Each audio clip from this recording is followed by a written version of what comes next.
Hello and welcome to a week 0 edition of the Burnham Brothers College Football Podcast. My name is Pat Burnham and I am joined by my brother Shane as always. And we have a very special guest coming in from Atlanta, Kelly Quinlan from jacketsonline.com and the On3 Network. Kelly, how's everything going? It's going great, guys. Well, we appreciate you joining us on short notice, and obviously I know it's been a busy off season for you. If you've gone over from Rivals on 3, we talked a little bit about that off the air, but we want to talk to you a little bit about Georgia Tech today.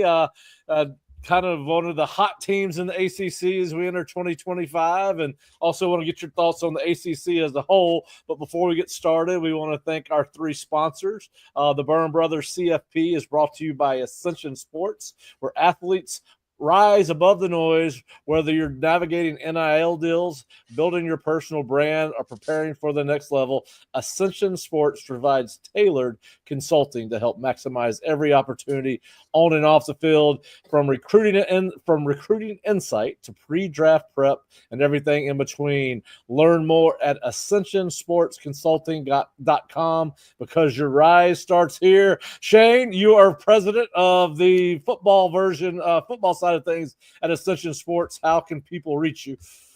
At Shane Burnham 52. And Kelly, we got to talk about one of our very own later in this podcast, Braden Manley. Excited about him. All right. We also want to thank Todd and Scott Harrell at Home Instead of Tallahassee. At Home Instead, their adaptable care plans give you the confidence of personalized help that's with you throughout your day.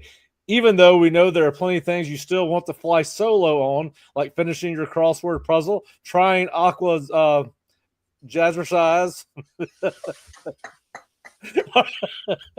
watching baseball, or just hogging the remote. We'll provide companionship when you need it and space when you don't, all with a smile from qualified, compassionate caregivers matched to you.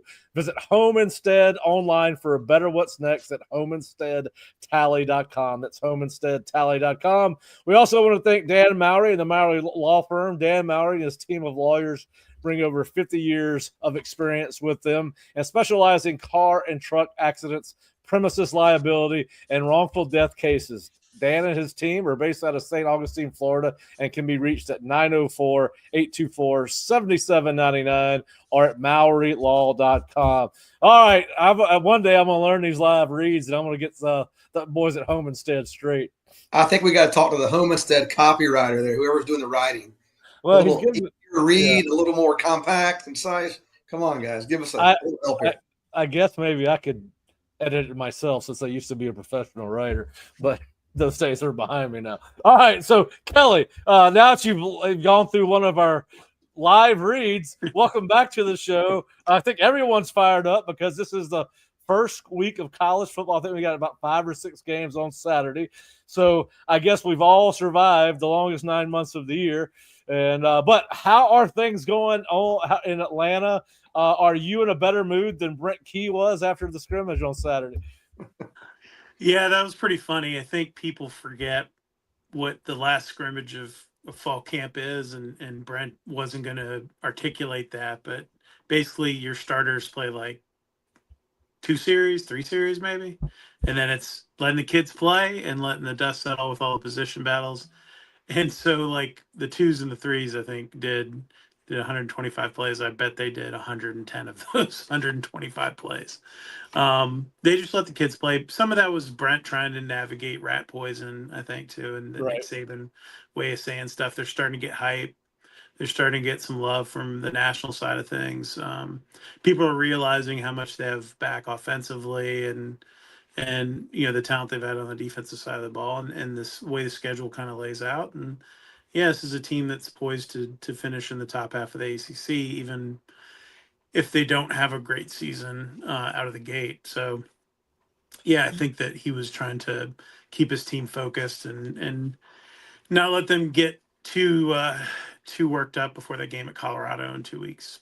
Yeah, I saw somebody the other day, a national pundit, that put them in the college football playoff, one of their predictions for the college football playoff, which probably means he's also got them in a rematch with Clemson in the ACC championship game, was what I think that's what he's saying, because I think ACC will definitely get 2 teams in, and usually it's the 2 teams that are least based off last year, 2 teams that were in the ACC championship games. We saw Clemson and SMU get in there. But, yeah, a lot of people fired up about Brent Key going into, what is this, his 3rd year or 4th year? Yeah, this is 3rd and a half, I guess you would call it, because he had the half year as the interim. But, yeah, Yeah, 3rd year.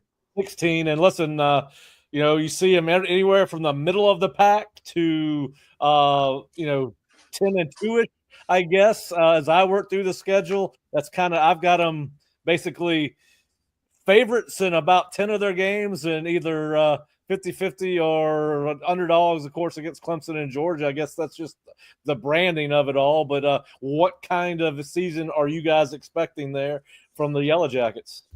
I am sort of the same feeling that a lot of people are. I'm in that 9-10 win range.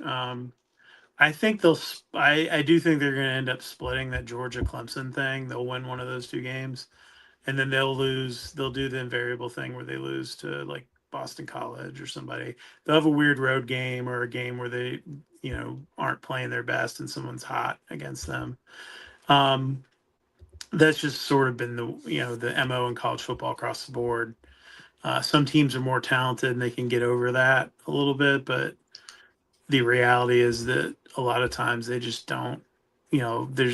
Everyone has a let up game, I guess. People read their own press clippings, they get too big in their britches, and then they have a clunker. So my thought is 10-2, 9-3, depending on how the defense looks. I think below 8 would be really disappointing. 8's sort of the floor, I would say, for this team. And then they have a really hard schedule next year. So, they do need to kind of get it going right now. This is a good time to strike, get it going, and build some momentum so you can get the pieces you need to better compete for next year's schedule. That's kind of insane.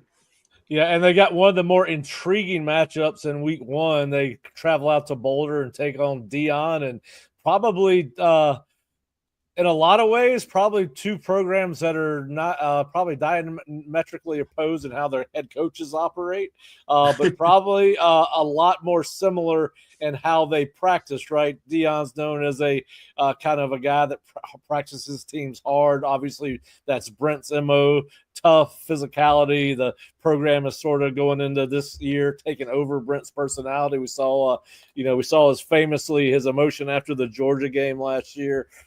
Where is he in his tenure? Obviously, going into year 3, how do you see where this is? The program still going to sit? Is it an ascending, trending upward type place right now for the Yellow Jackets? Yeah, I think they signed their best recruiting class they've signed last cycle in a long time. They beat out a lot of teams. They beat Florida State. They, for Josh Petty, beat out and flipped Peyton Joseph from Florida State. They flipped Tay Harris from Clemson at the end of the cycle last year. They flipped Christian Garrett from Georgia. That was like a sign of where they're kind of at with their recruiting, that they're going to win some of these battles. Now, they're still losing more than they're winning in the 4 or 5-star guys, but they're starting to tick up in that range, and also hold on to guys that have committed that are in that range in this cycle.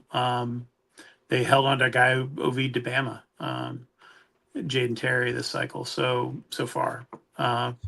Knock on wood for the Georgia Tech fans. But yeah, and then I think the big thing with Brent, and the biggest part of their focus in the offseason with the portal, was depth building, right?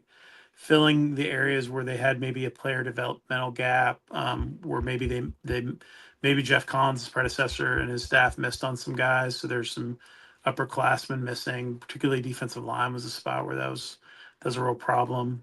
And they were able to go out and get really good players, and they made some really great strategic moves. They lost Eric Singleton to Auburn, and this was all this big hyped up thing. And then they signed an All-American wide receiver from Florida International, Eric Rivers, who's a better player. Like right now, as a college player, is a better player than Eric Singleton. Doesn't mean he has better potential, but. And then they got his teammate Dean Patterson, and they did all of that for less than what they would have paid for Singleton, right? So. And then they got some jewels in the rough, like a kid named Malachi Carney from South Alabama, who will be their right tackle. He's one of the largest offensive linemen I've seen in a long time. Guy's like 6'4", 350, playing right tackle. Just a giant human. And then Braden Manley, who we talked about off the air, from Mercer, who's just a dog. edge rusher, can get after it. AJ Hoffler from Clemson. They got Kilo Stone to transfer back to Georgia Tech. Started at Georgia Tech, went to Ole Miss, played at Ole Miss on that really good defensive line that Kiffin had there, and then decided to come home for his final season. And they went out and got some guys in the secondary. They got a guy from Colorado, and Savion Riley, who's really talented. And they had another kind of underrated guy named Jai Gilmore, who's a nickel that is just a baller from Georgia State. That's like a guy who's like 5'9", but plays like he's 6'4". There's a lot of that piece. They went out and got a really good punter, a long snapper in the portal. Like, he went and addressed the little pieces, and that's the one thing I give Brent a lot of credit for. And I think a lot of coaches miss on this, that don't focus on the bigger picture of their program. Maybe they're too involved in their offense or whatever.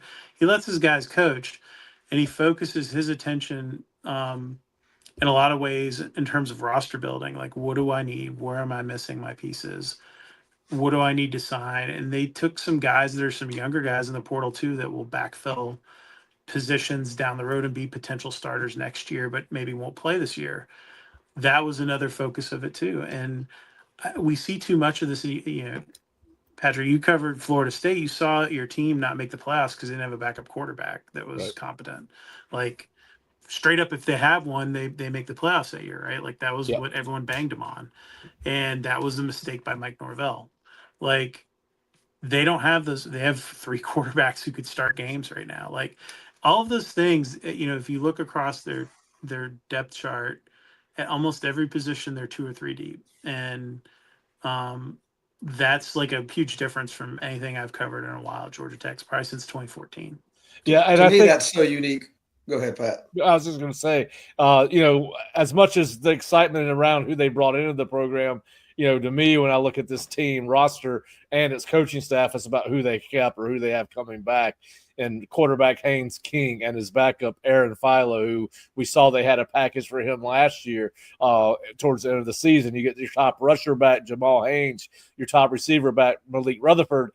And maybe just as importantly, I would like to get your take on all these things, but you retained Buster Faulkner, who was about as hot a name in the coaching cycle last offseason, and all the assistants on that side of the ball. So I think a lot of the excitement, at least when I read about Georgia Tech or talk about Georgia Tech, it's about who they brought back, particularly Haynes King and the rest of that group. Yeah, Buster got offered jobs as a head coach and offensive coordinator. A head coach at a bunch of G5 schools, and then interviewed for some of the jobs. His thing is he was in the wilderness for 3 years before he came to Georgia Tech. He had been the OC at Middle Tennessee State and Southern Miss, and went south at Southern Miss. He ends up at Georgia on off the field role, working under Todd Monken. And he spent 3 years there. And like, when you do that, I think it gives you insight into your career that's a lot different. And I know Buster pretty well. We have a really good relationship, and we've talked about it a little bit. It's just like, he was gonna be very picky about what he did, and he knew he had Haynes coming back. He loves Aaron Philo. That's his guy. He has this opportunity to maybe bide his time and get a really good job. And Georgia Tech's a high profile job. You're in a much better position to win than, like Kentucky or Oklahoma, which were 2 of the schools that made a run at him as OC. Like, Stoops probably not on the hot seat because of what he's done there, but it's close. And Venables' seat's literally on fire right now. It is. So, like, he's not going to jump into those jobs. He's happy. His kid's a senior. He lives like 50 minutes from campus, but makes the commute all the time. And it's gonna, he makes this drive into campus. It kind of sucks, but like, his son's finishing up his senior year. His son's committed to be a quarterback at Georgia Southern next year. He's able to have some family life. The one thing about Brent Key is he works his guys really hard, but he also values them having life outside of football. So being able to spend time with their kids, like, not having Buster be on the road all the time, like, all of those things are important to him. And so he's given him the leash to do his thing, run the offense, and shine as a coordinator. And I think that's something that he really values, versus maybe going to a place where he might get a short leash or be under a microscope or whatever. I think he understands, hey, I got a chance to have a top 25 offense this year. And, maybe it's the NFL that he wants, or maybe he wants to be a head coach at a P5. And if you have a really good year, those opportunities start to come up. And I think he made a wise decision in terms of his career to punt. I covered a guy, we were talking before, I do some USF stuff. When Willie Taggart jumped to Oregon, I thought it was a bad move. And I said he had a team that was loaded for the next year. I knew the Florida State job was close to blowing open, which was one that he coveted. Florida was close to blowing open, which would have been another job he'd been a better fit for. And he took that Oregon job, and it took him a while, and that kind of messed his career up in a way. It's sometimes wiser to not jump at the first thing that comes up. And I think a lot of times these coaches get caught up in the game, like I got to jump from job to job to job, and he hasn't done that. I think what's unique about Buster is and unique about Georgia Tech is that he does have a second quarterback. He feels really confident. Pat mentioned it. You mentioned it. We could go down the ACC, and in many places we don't know who the one quarterback is, right? I mean, you do. I mean, Florida State, Miami. What does Miami do? Like if Carson Beck gets hurt, right? Like their season's over. And not many people have that luxury. And I think the luxury of having the backup who's been tested. I think what's cool about the Georgia Tech team, I think you have to lose. Coach Bowden used to say, lose big, lose small, win small, win big. There's 4 stages as you come through a program, the growth of a program. I think what's pretty neat is the way they lost that Georgia game. What I mean is nobody wants to lose that game. They're not happy about it. But you had all off season for that to sit there and linger. And I think sometimes that's the best medicine is, being that close. Hey, guys, we're that close to, beating a Georgia team that's the best in the country, and now we add some of these pieces they've added.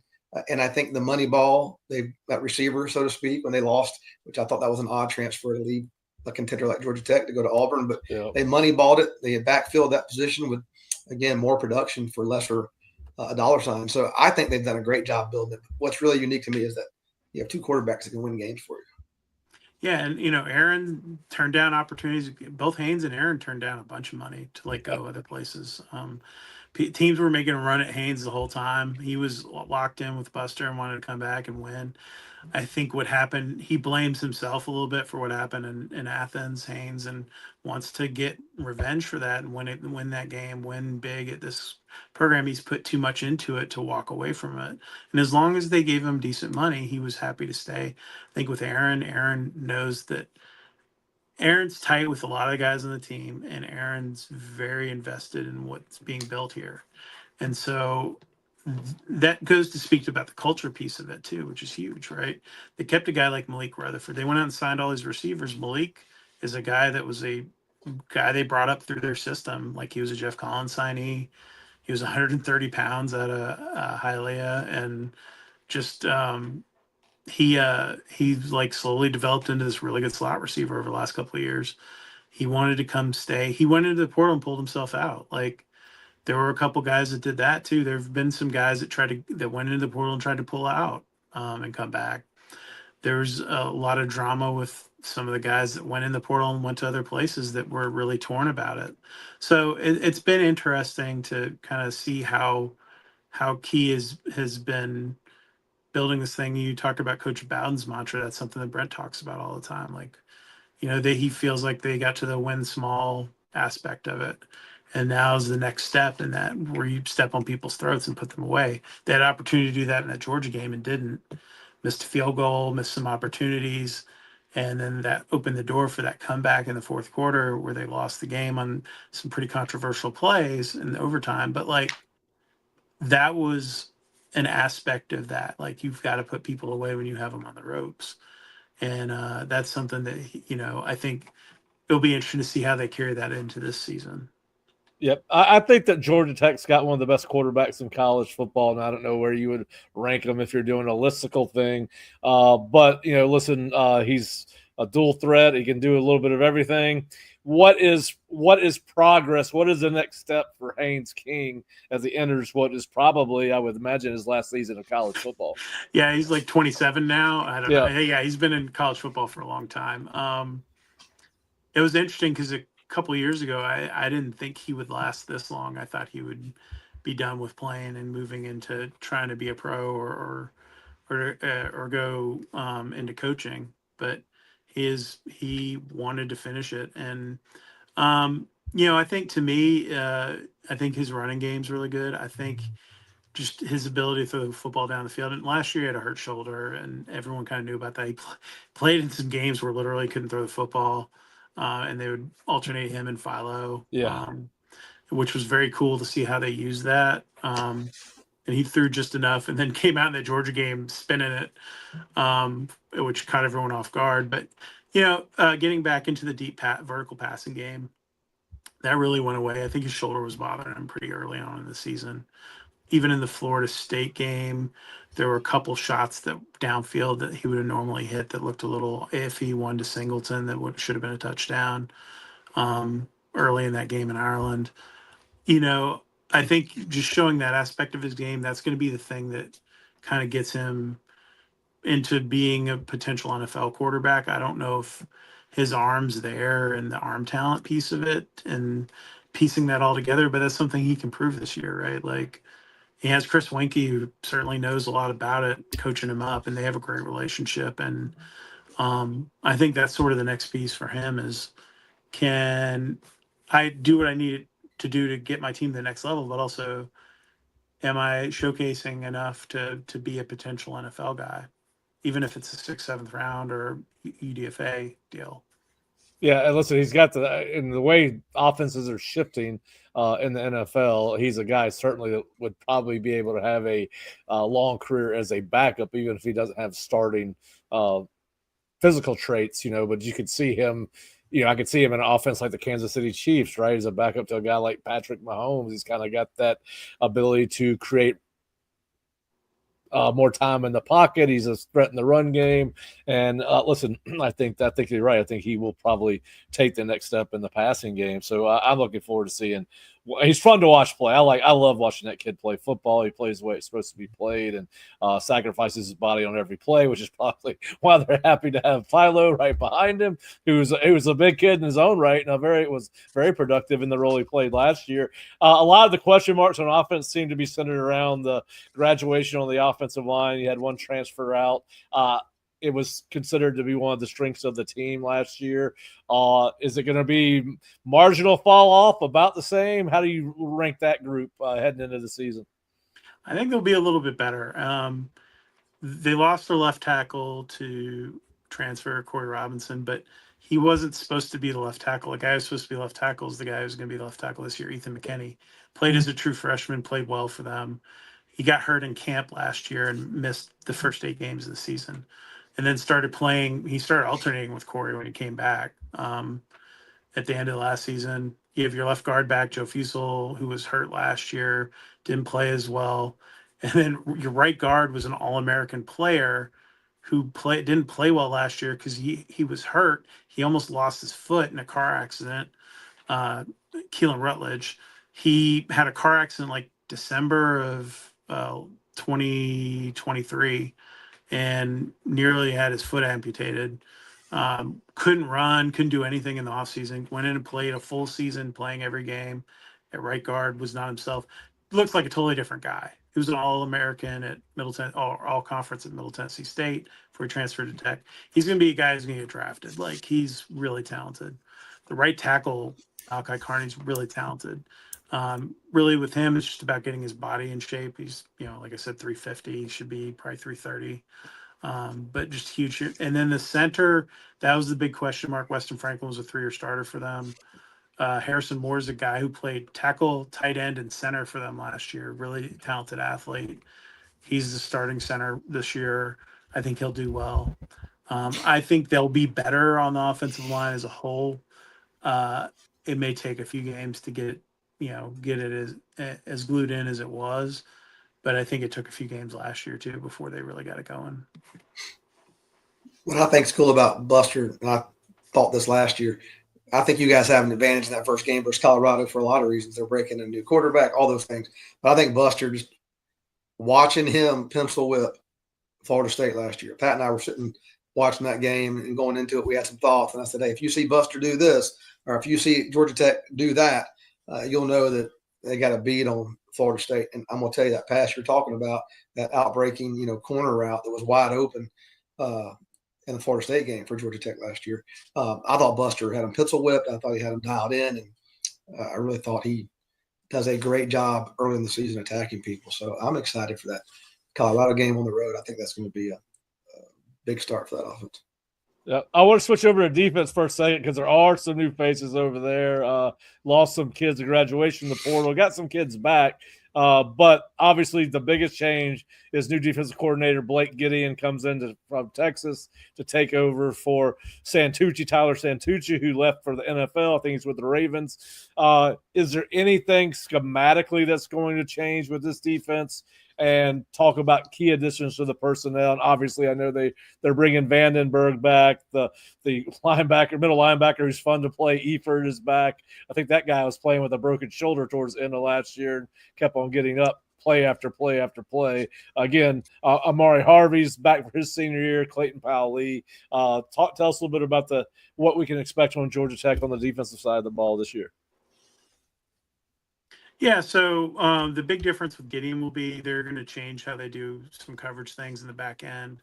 Getting away, they were kind of vanilla in terms of coverages and didn't do a lot to protect their DBs. And he's all about coverage. The linebackers, they've changed how they've approached that too. So the back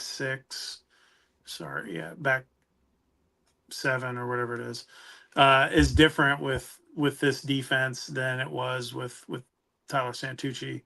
So they're changing their coverages and all that. The front four will stay the same. It'll be very similar to what they were doing. Brent really liked what Jess Simpson and Kyle Pope were doing up front with the defensive ends. And I think that they're going to switch around coverages. You look at the personnel. JJ Vandenberg was kind of the anchor of the defensive line. He's back. They got Akil Stone from Ole Miss and Matthew Alexander from UCF inside to support him. And then Matt Alexander, I recruited AJ signed. Hoffler. Oh, did you?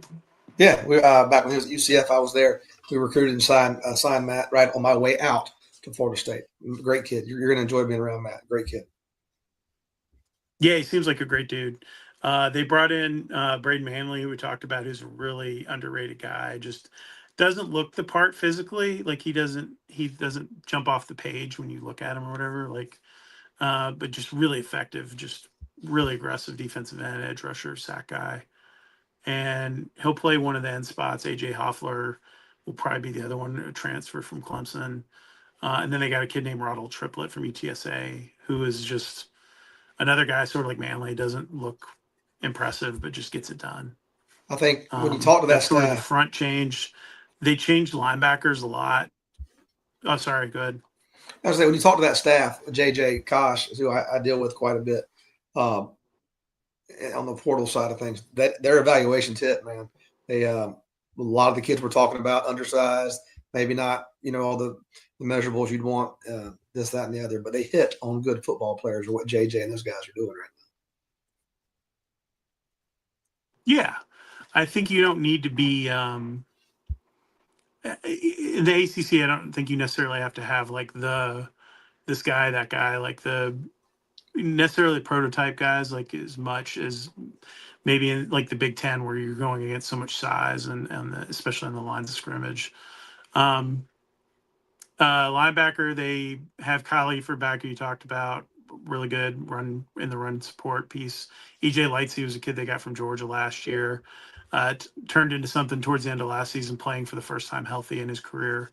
And then they brought in Melvin Jordan from Oregon State, who played a ton, great coverage linebacker. And Cayman Spalding's this kid from Tennessee Tech, who they brought in, who's 195 pounds, kind of a Sam linebacker. He's now like 225 and jacked and can play both linebacker spots, can run still like he's 195. Like he's a freaky dude. I'm excited to see him. In the secondary, they went out and that was where Gideon and really even before Gideon got there, Tyler Santucci tried to overhaul things. They went out and got a ton of new talent there. They got a kid named Daquan White. They got a kid named Kelvin Hill, Jai Gilmore I talked about before, John Mitchell from Penn State. Like they got a bunch of transfers, and they Savion Riley, and all those guys are kind of competing for jobs along with their returning stars Clayton Powell-Lee, Amari Harvey, who's their anchor corner, Omar Daniels, who started at safety for them last year, really played well. So they're a lot deeper in the secondary. They're probably 3 deep in the secondary for the first time in a while. Guys like Dalen Penson, who's a really high-profile recruit, would have played last year. In a normal set, might have started. He's going to struggle to be in the. He's going to struggle to be in that next group of freshmen that might play in the second half of the season now. Like he went, that was a guy that definitely would have played last year a lot, and was a guy that we all expected to play. And then these guys they brought in the player development pieces kind of pushed some of them down a little bit in the pecking order. So it's been interesting to see. I mean, on defense, they might play. I have them playing maybe 2 freshmen, 3 freshmen, and all in kind of backup support roles. Christian Garrett's probably going to have the largest role out of them, or Andre Fuller. Those 2 on the defensive line are good pass rushers. But that that's a huge difference from years before too. Yep. Hey, JJ Kosh, is he Chris's kid? Okay. He is. Football's a small world. Chris was our defensive coordinator at South Florida my last year there in football ops, and really enjoyed working with Chris. All right, so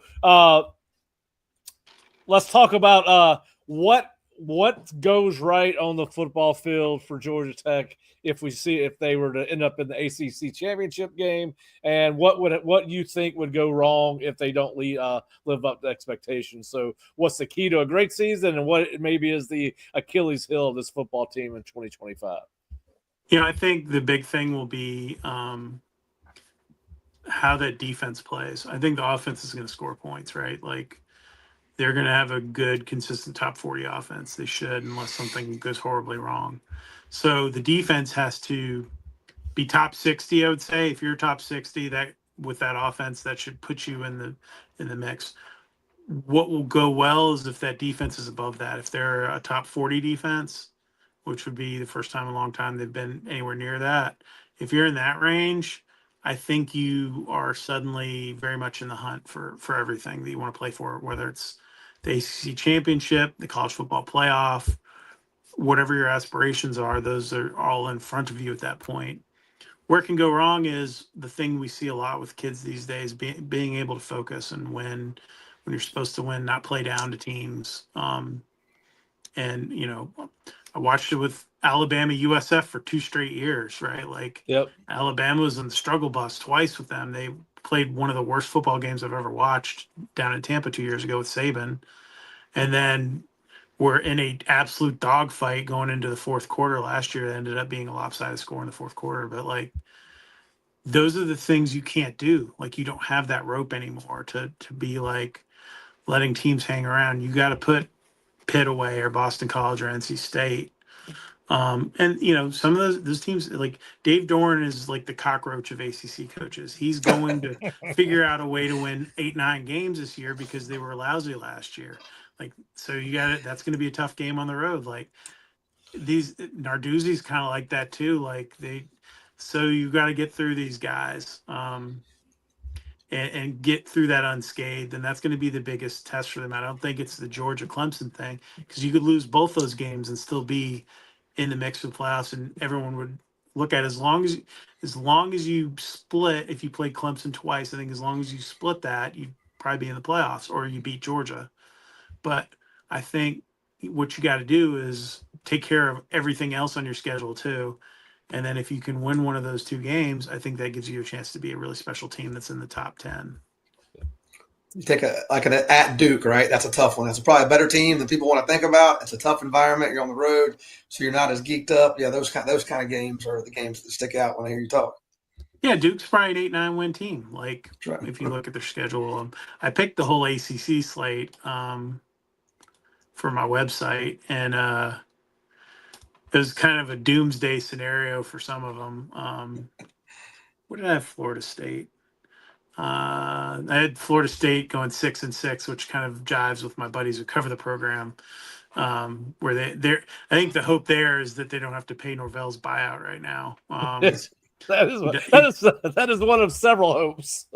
And anything above like 6-6 is considered good, right? Like so. But yeah, like I have, Tech and SMU and Clemson. A dark horse team for me is North Carolina because they have the crappiest schedule of anyone in the league. It's a They great play schedule. nobody.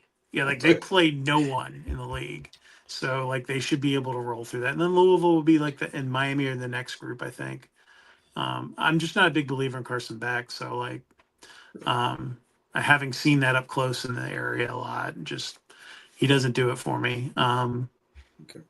And then Duke, I think, and NC State and Florida State are in that next grouping. And then then you get like the guys who might get fired, like Brent Pry, like he's got to move himself up from that because he's in that.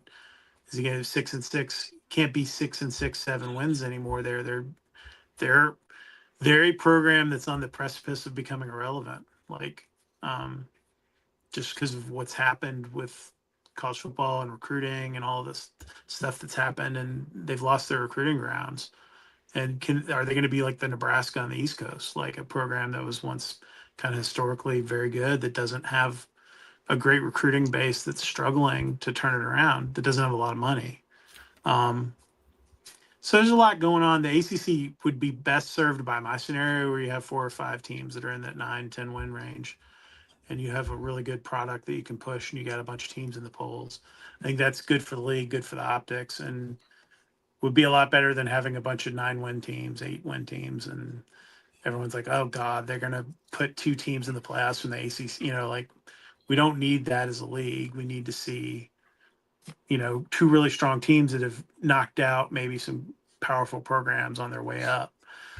The problem is like SMU doesn't really play anybody other than Missouri, so in non-conference. So like that's Baylor's not going to move the needle. So like that hurts them. Or like Clemson's the other one. Quite frankly, you need Clemson to be good, right? Like you need them beat LSU and be a top 5, top 8 team. You need, if Georgia Tech's that next team, you need Georgia Tech to be a top 10 team too, and beat a Georgia and be good in the regular season, because that's what the league's lacked forever, right? That's what they brought Miami in to do, and they didn't do it. Like they needed another team. Florida State's had flashes up and down. Clemson's really been the only consistent program over the last 15 years, 16 years, right? Like, so that's where the brand is hurt, and that's the big thing for the league now. They need some people who can move the needle. Georgia Tech can move the needle if they win. Florida State can move the needle if they win. SMU doesn't really move the needle yet. Like, so that's I think the natural progression for the league. Yeah, I just wonder reputationally if it hurt the ACC for SMU to come in year 1 and go to the championship. I'm just asking. You can answer the question. Yeah, I think I go back and look at like Texas, right? Texas should be. Yeah. Well, look at what Missouri did when Missouri first came in the SEC from the Big 12. Go back and look at that. I mean, SMU last year, Texas last year. Yeah, you go on, so on and so forth. Here's what I do want to. You brought up Virginia Tech. You brought up lack of resources, NIL, lack of recruiting base. It used to be, the Virginia shore over there. They used to own the beach. All right. To me, it's Florida, Texas, California, Georgia, the way they produce talent. So whether you're, Billy Napier, Mike Norvell, or you're up there at Georgia Tech, you're right in the middle of this unbelievable fertile recruiting base. It's one of the best locations you can be there in Atlanta. You got all these Fortune 500 companies. You got this giant city to tap into from an NIL standpoint, right? So where are they now? I know, again, 404 the culture. I know Jeff really tried to, put a fence up around Atlanta, right? And I love Jeff. Where are they now with their NIL game being, they got the talent base around them to recruit from? Where are they? I know it's their best class they've signed. I thought Jeff, again, tried really hard to make those guys a priority. Where are they now? They're in the top half of the league in terms of NIL. It's all very subjective, like what you hear and what people say and the numbers that get thrown out there, but they're in the top half of the league. They've done a really good job. A lot of credit to Brent Key. Brent Key went out and he goes out every week and like raises money for his NIL. Like he goes out and has dinners with people or meetings or whatever it takes. And if they need something in particular, he will go meet with somebody and go raise $1 million or whatever it is. Like, they've done a really great job of that. He's been at the forefront of that. And, he also is interesting because he approached it expecting the rev share to be, and all these things to be upheld. So they actually probably have more money than they thought they would, because now the collectives are still a thing. So that'll all be interesting to see how that plays out too. But they've done a really nice job with developing their NIL game, and the new AD they hired, Ryan Alpert from Tennessee. His big thing has been roping corporations into that, which is something that Georgia Tech struggled a little bit more with. They've had some natural NIL deals, but there's, like you said, 1 billion companies and right here in Atlanta, Mercedes, Porsche, whatever. Like, Coca-Cola is literally, you can see the building from the stadium. All those things are there to be leveraged, and you just need people to go out and make those deals, and that's what the new AD is all about. So that's going to be their positioning. This is part of their push. They want to be like Florida State and Clemson in North Carolina in this mix when these dominoes fall at the end of the decade, and we have whatever the next version of college football is, whether it's a 64 team league or 48 or 32. You want to be one of those teams. So that's the big push now at Georgia Tech, is to position themselves for the future by being really good at football, being really competitive in other sports, but primarily focusing on football, because that's the thing that's going to move the needle in that. Yeah, to me, they're kind of one. We hear this name a lot. We hear this term a lot about sleeping giants of college football, and North Carolina has been considered one. But Georgia Tech sits in one of the best talent pools in all the country, right there in Atlanta and surrounding area. Now, of course, you got Georgia and Clemson just to the north, and you got Auburn just to the east, and Florida State and Florida to the south, and I guess you can say Alabama is only about three hours from Atlanta. So it's a heavily, everybody recruits Atlanta just like everybody recruits Florida. Is Brent Key the guy to sustain this program long term and make it a national brand and compete for ACC championships? And what is it? Ever expanding college football playoff scenario? I don't know if y'all seen the thing that the Big Ten's trotting out with the 28 team playoff. 28 teams, yes. Yeah. So, But anyway, what are your thoughts on Georgia Tech being able to sustain itself? And it's hard to do. Listen, we've seen Florida State fall off a cliff since Bowden left. They had a nice little 4 or 5 years under Jimbo to start, and have not been the same program since about 2017, really. But can Brent Key get it done and make them nationally relevant year in and year out, knowing that it's not always going to be great? I mean, we're going to see some volatility due to the portal. It has no guardrails. But what are your thoughts on Brent Key and making Georgia kind of a national name, kind of like it was under Bobby Ross and George O'Leary? I mean, I think that's his end game in all this. I think that Brent wants to have a program that is a top tier program. He is the first one to yell at me, even when we're just talking on the side, walking around or something, about if I say something negative about like the perception of Georgia Tech or what it could be or the ceiling of the program. He like jumps down my throat because he doesn't believe that. He thinks that it can be a Alabama or a Georgia type program if it has the right leadership. They've never had a line. The one thing about Georgia Tech, and the reason why they sort of fell off a cliff at the end of the 90s, was there was no alignment between the leadership of the school, the athletic department, and the coaching staff and what they wanted to do. President Cabrera is the school president now, is invested in making the athletics program as good as the academic side of things. He views it as an important sort of front porch of the school. And that's been a huge thing. And you can point to what's happened at Alabama since Saban went there in terms of their enrollment. Georgia, the same thing. I went to UGA. Like, they had tremendous growth in terms of academically and how competitive the school is to get into now versus what it was when I went into school in 1999. Like, those are tied somewhat to athletic success. Like, there's been correlations that you can prove to that. So there's alignment there. Brent's very bought in. I think the only thing that could come up in his way would be a situation where Georgia Tech doesn't have a seat at the table when all this all the dominoes fall, and he, that would be a place where he would have to consider, I think, other jobs. But this is his passion. He loves Georgia Tech. He came back here to work for Jeff. He left Alabama to go work for Jeff Collins, like to be on his staff because he wanted to be home in Atlanta. He considers it home, and he's a dude who's from Birmingham area. He left literally a dream job for anyone from there working for Nick Saban, and turned down other jobs while he was here, even when the program was really struggling. He tried to save it from the inside. He did a lot of things to try to save Jeff from himself too when he was the coach, and ultimately got his opportunity when Jeff flamed out. He didn't take Brent's advice on wearing the too small T-shirt. You know how he wore the tight T-shirt with the little vest. Who's that? Jeff did. Yeah. I do think you're right that the wanting to be back home where he graduated from, much like the guy Clark Lee over at Vandy, similar, I think, in that they have a lot of pride in bringing it back. And when the job was coming open, I was at Florida State when Jeff was getting let go. Of course, as a coach, we're all trying to find out who's getting that job.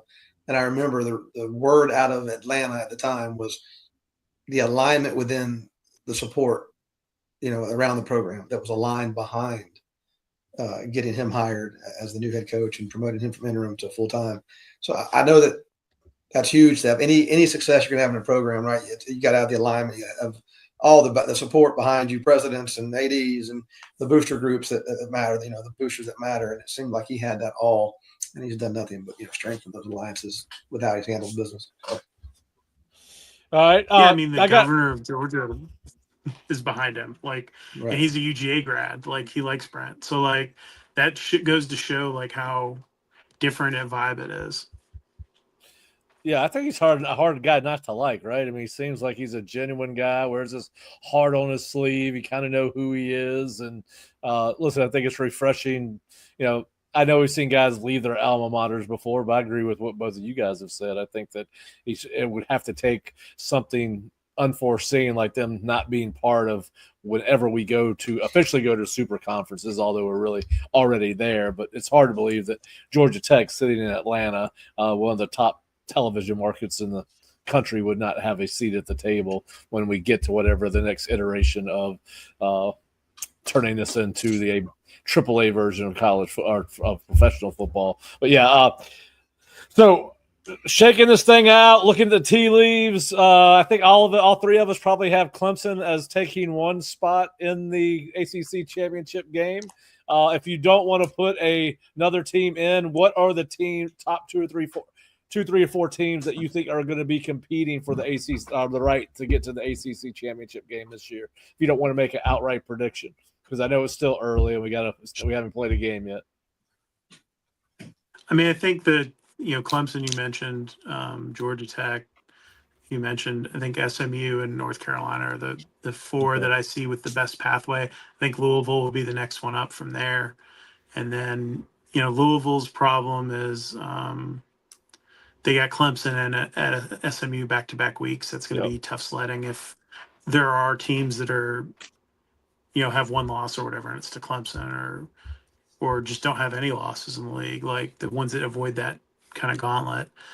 And then, the middle of the pack, Miami, Duke, NC State, Florida State. Yeah. So, I think I don't dislike Georgia Tech. Clemson is an ACC championship game. I think if it's not that, it's probably SMU Clemson right now, as of right now.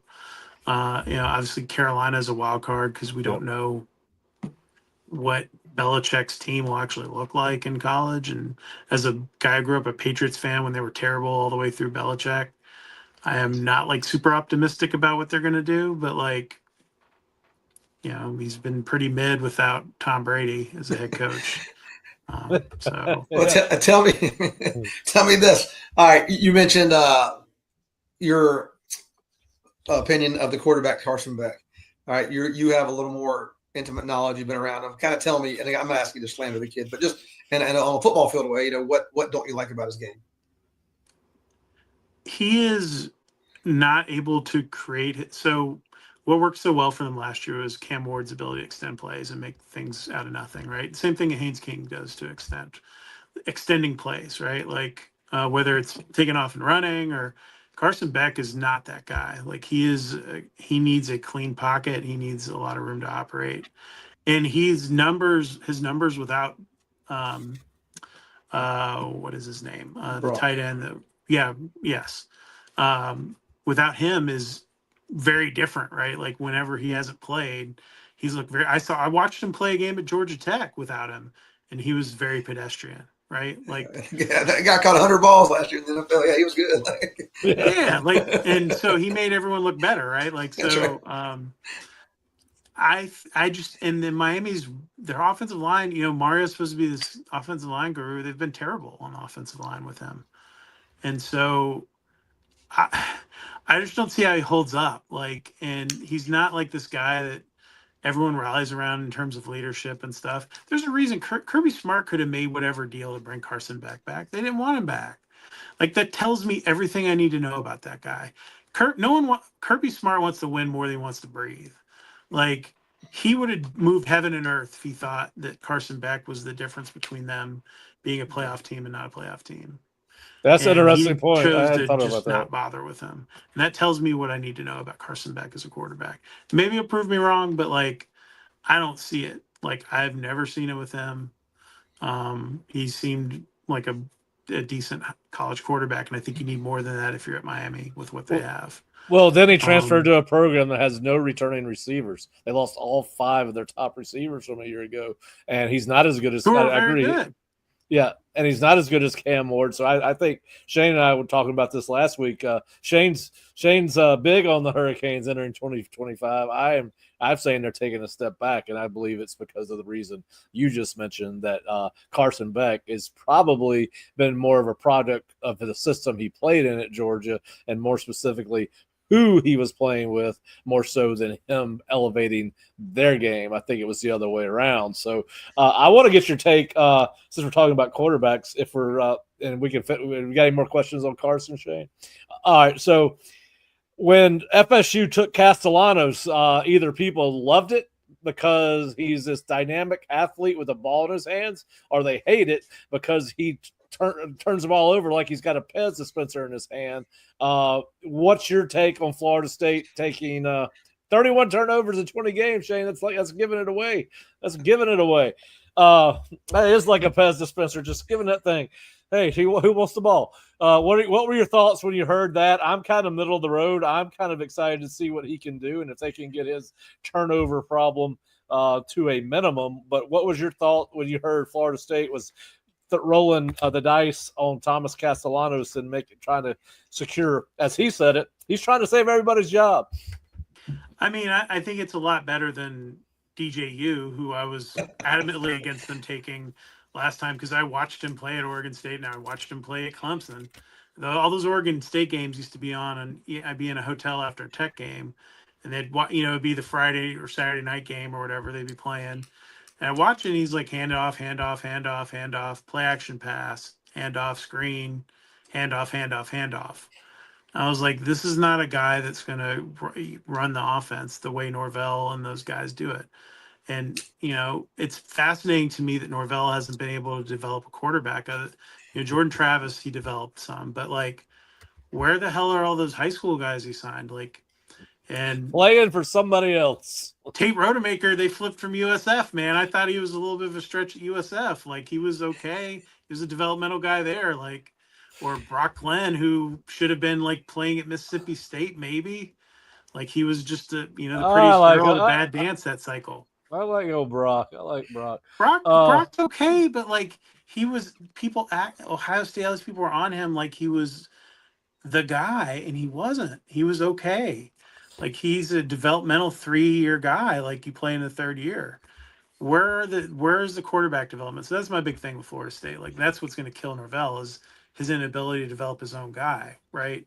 But Castellanos is fine. But what happens if he gets hurt? He has never played through a full season without getting hurt in his career, right? Like, so that's my thing with him, is like, what is your option when he gets banged up? Because it's going to happen. Because the way the guy plays balls out all the time, and so like he's going to get hurt. It was the same issue I had with him with Jordan Travis.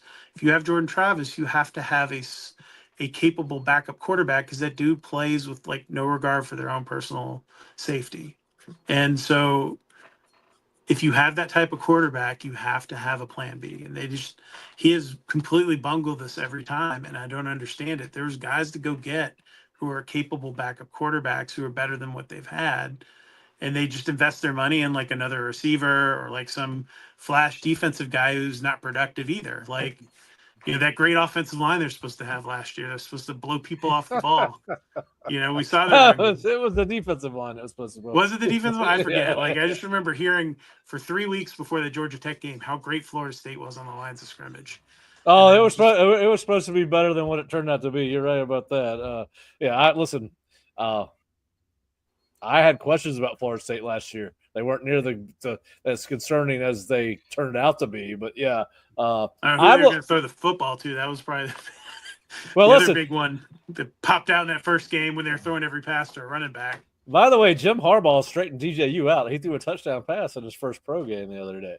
Oh, nice. Yeah, he also wasn't throwing from his back, that was hard. It's not hard for him to throw passes here last year. All right, so listen, I think it's going to be interesting. I'm looking forward to seeing how the conference plays out as a whole. What do you think on the national level? Who you think? To me, it's as wide open as obviously Texas is getting all the fanfare. Arch Manning is getting a lot. It was one of the reasons that he's got people are drawn to the name, obviously for obvious reasons. How do you see the 2025 football season playing out? Do you think it's going to go chalk, or do you think we'll get some surprise teams in the playoffs this year? Because some of these conferences do seem to be a little bit more wide open, particularly once you in the SEC and Big Ten, where you're going to get you're probably going to get 4 teams in. Do you have any surprise teams nationally we need to take out? Is Indiana going to repeat what they did last year? All those types of things. Yeah, that's an interesting question. I haven't broken down a lot of the other teams yet. A team that I think is probably being overrated right now might actually be Georgia down the road. I'm just not a big Gunnar Stockton guy yet either. Like, he seems okay. I think the big thing that Portal's done, and it's part of why Nick Saban retired, is like part of what made Kirby so good was developing his defensive players. And he was able to develop and have that bench of guys like 4 deep that were developing over time. All those guys leave now after a year or two. EJ Lightsey's one of them. Is playing at Georgia Tech now, playing linebacker. That dude would have been there for 4 years and been probably starting this year for them or playing a big role. He's at another school. They've got tons of guys across the board. That's a team I could see taking a step back. They have a hard schedule. I see them getting people put them in the playoffs. I don't see it. I think Texas will be good. You look around, Ohio State seems like they've invested their money really well and have a good team. They're certainly spending like a team that wants to be in the playoffs. Clemson, my thing with Clemson is, the same thing I talk about with Carson Beck is like, I like Cade Klubnik. I haven't seen him do the thing that I want to see like a top tier quarterback do, or Trevor Lawrence did, like put a team on his shoulder, go down, march the team down the field, win games. Like when he's been in those situations, they haven't done it. And now his supporting cast has been part of it too. Like the receiver play has not been what it was and stuff. But like, can he take that next step? What is Tennessee with their quarterback situation? There's a lot of these weird teams that are sort of floating around that I'm curious about. Indiana backing out of that tough series with Virginia really tells me all I need to know about their program. My God, they're scared to play Virginia, who's going to have certainly will have a new head coach by the time that game was scheduled, I think. And they back out of that because it's too tough, and they got to play like some low G5 team, like playing a MAC team or something like that. I think they're boned. Like, I think Indiana's not going to get in. They're not going to get the benefit of the doubt now, because doing stuff like that just makes it seem like your program's scared to play people. Look at what Georgia Tech or Florida State, they're playing multiple big time P4 teams like every year, right? They have a crossover game, and then they're playing a Notre Dame, or they're playing LSU, or they're playing Colorado, or whoever it is, Tennessee next year for Georgia Tech and Colorado, and Georgia. And Like, that's what that's needs what to you wanna see. happen. I mean, Yeah. you're getting coaches that are making $10 million a year. Coordinators are making $2 and $3 million a year. Players, Florida State's got multiple players that are making 7 figures and a lot high. It's time for those guys to all earn their money. There shouldn't be any paid wins like Florida State playing East Texas A&M in game 2 Well, is play just that week 1 or play that week 0. That's my whole thing. Make it be your scrimmage game. Like, they they need need to just to eat have a it and do that. preseason game in college football. They need to. We're going the pro route. It's like an exhibition in men's basketball, Yes. right? They play an Yes. exhibition game, or they play that game at the very first game of the season that no one cares about, just to see what the team looks like. Yep. And that's what they should be doing. You shouldn't be as worried about, and maybe you make that week 0 and then have real week 1 games like a week later. Like, I don't know. I think it's dumb to play all these games out of the box that you're seeing across college football. I think it's a detriment to the program.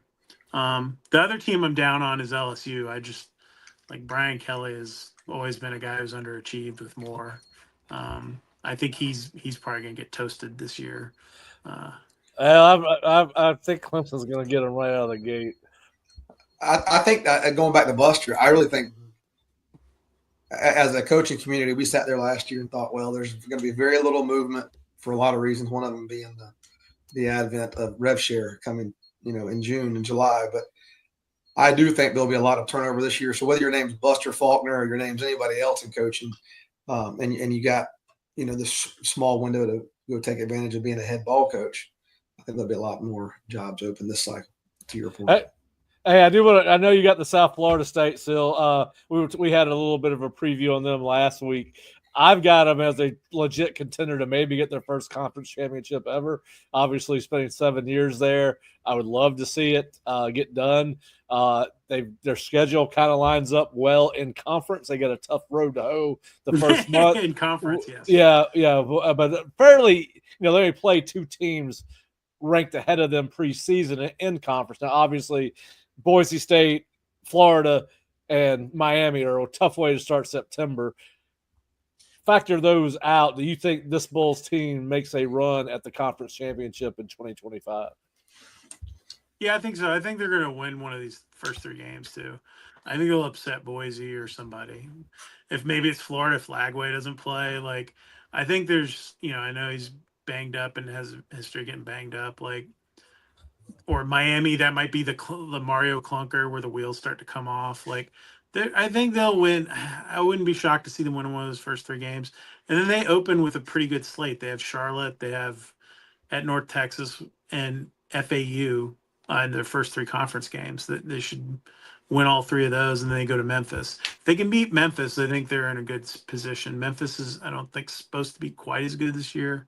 They don't play Tulane, so that's a huge break for them. The trip to Navy will be a tough game. But really, the back end of the schedule gets a lot easier. UTSA and at UAB and Rice. It's just that trip to Navy in mid-November that's going to be the other kind of tipping point for them. But their offense, I think, is a lot better. The defense looks like light years better to me. I went and watched the spring game, and the athleticism on that side of the ball is way different. Jeff Scott had really hampered them with his recruiting and how poor it was.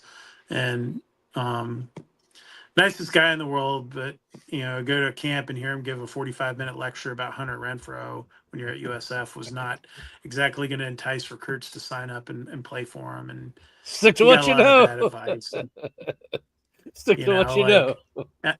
I like Brad Scott. I like Jeff was a nice guy, but man, he was so far in over his head as a head coach, and Golish had to clean all that up, and he's done a nice job of it. Yeah, I got a call from a longtime high school coach in the area, right in the middle of year 2, and I knew it was not going to end well there unfortunately for Jeff and Coach Scott, which I've known a long time. They had 17 safeties on scholarship when Golish took the job or something like that. Yeah, Yeah, I'm not sure. That's really where you want to load up with.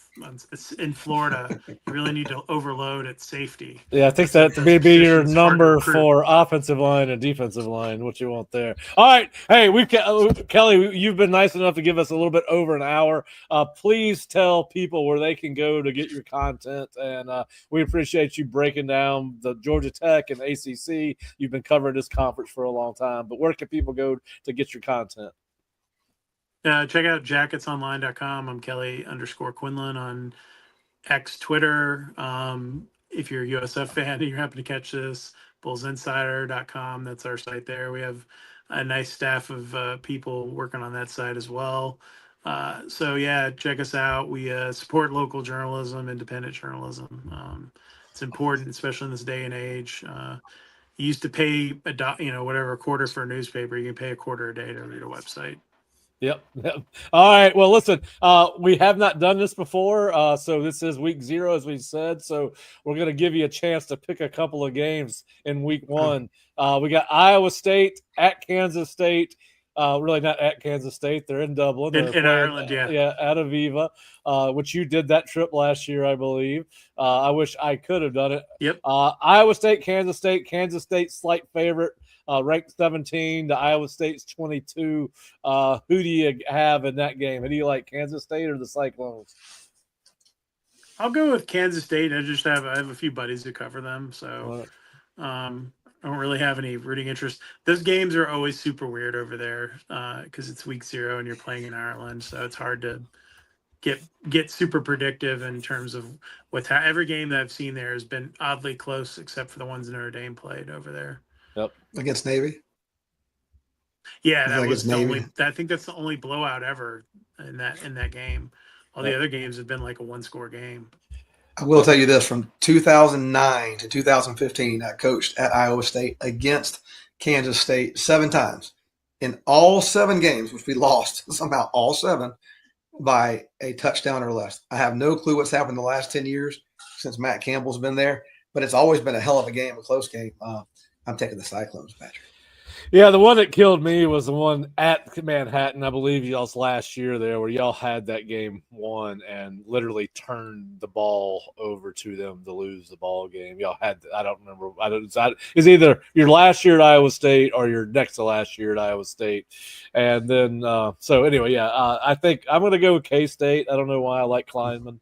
I like the old boy at Iowa State too, and I like Rocco Beck. He's a good old Tampa boy. He's from Tampa, Anthony Beck's son. But yeah, and then now earlier this year, I was a lot more interested in this game than I am now. Fresno's at Kansas to start. They're opening up that new Jayhawk Stadium. Now I can't wait to see that. Now Kansas is a big. I mean, I'm going with Kansas. I mean, they've got their 12-point favorite now. Not that it means anything in preseason, but Fresno State does have a good, proven young head coach and Matt Ince, who's won national championships at North Dakota State, right? Any chance he pulls off the upset, Shay? No. Kansas will win at home, break in the new stadium. Matt's a great coach. He'll do a great job, and he'll win and move from Fresno State. I think that will happen in time. But I'm taking my guy, KU. He's done an unbelievable job. Lance Leipold has really turned that program around. I know they've stubbed their toe a little bit, but he's a hell of a coach. Kelly, who you like? Fresno, KU. Okay, I'll go with Kansas. I've been there before. They definitely needed to update the stadium. I've never seen pictures. It's sweet. They've done a nice job with that thing. Yeah, I remember when I went there in 2010, 2011, 2010, 2010. They had like recliners in the end zone and all sorts of weird stuff going on. Sure did. But yeah, I couldn't even have told you who the Fresno State coach was. After what's his name? That was there forever. Kalen DeBoer. He was there. He was Every head coach has won at Fresno State. If you go back and look, it's one of those places. Whether it's I know Pat who Hill, you're talking about. Pat Hill, anytime, anywhere, any place, baby. Yeah. Go back to Pat Hill. Tim DeRuyter had a great run with Carr with the quarterback. You're talking about Tedford, right? You're talking about Jeff Tedford? No, I'm going back to Tim DeRuyter. Tedford was who I couldn't remember. Yeah. If you go back to DeRuyter with Carr and Adams, Devontae Adams, unbelievable pair at the time. You can fast forward all the way to Tedford. But yeah, whoever's been there, DeVore, that's a great job. Matt Ince will win, and he'll be a head coach in the Big 12, in my opinion. Yep. All right. Well, listen, we're going to wrap it up. Kelly, we appreciate you joining us. We'll be back on Wednesday talking a little bit more college football. We think we're probably going to talk a little Gator football with Corey Bender from the On 3 network as well. And I don't know what they call On 3's site at Gators, but we'll have it down by Wednesday for sure. But Kelly, thanks for joining us, and we want to thank Home Instead, Ascension Sports, and Mowry Law Firm for sponsoring the Burnham Brothers College Football Show, and we will talk to everyone later in the week. Kelly, have a great 2025 season, and I'm sure you're going to get a text a couple weeks into the season saying, hey, Kelly, you got 15 minutes to jump on and talk Georgia Tech football. I'm coming up for a game. Good, guys. Thanks. Yep. I'm going to come up and see you for a game to watch our guy Manley drape all over some quarterback. He's going to have 10 sacks this year. Watch out, Kelly. 10 sacks for you Yellow Jackets. Braden Manley. I'm calling it. Nice. All right. You guys have a great afternoon. Thanks for watching and listening, and we'll see you again on the next edition of the Burnham Brothers College Football Podcast.